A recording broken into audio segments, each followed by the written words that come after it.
Vítajte v poslednej úrovni prednášky o manipulácii s diizokianátmi. V tejto pokročilej odbornej príprave sa zameriame na rizika pri manipulácii s neúplne vytvrdenými predmetmi, s teplými alebo horúcimi prípravkami, rovnako na ohrozenia pri aplikácii odlievaním či striekaním v otvorenom priestore.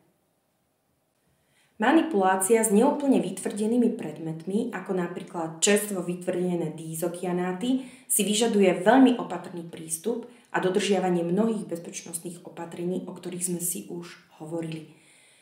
Viete, že diizokianáty sú chemické látky, ktoré sa používajú v rôznych priemyselných aplikáciách, najmä pri výrobe polymérov, lepidiel, náterov. Neúplne vytvrdené diizokianáty môžu predstavovať tiež riziko pre zdravie a najmä z dôvodu ich toxických vlastností. Napríklad môžu dráždiť pokožku, oči alebo dýchacie cesty.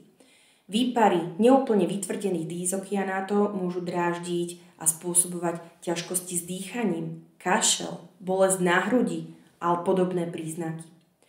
Opakovaný kontakt s týmito látkami tiež spôsobuje rôzne alergické reakcie, napríklad kožné výrážky, svrbenie, začervenanie a aj opuchy.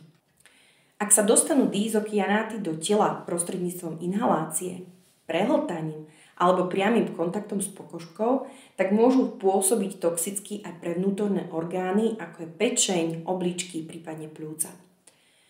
No v neposlednom rade niektoré diizokianáty boli dokonca spojené aj s vyvolaním rakoviny nielen u zvierat, ale aj u ľudí.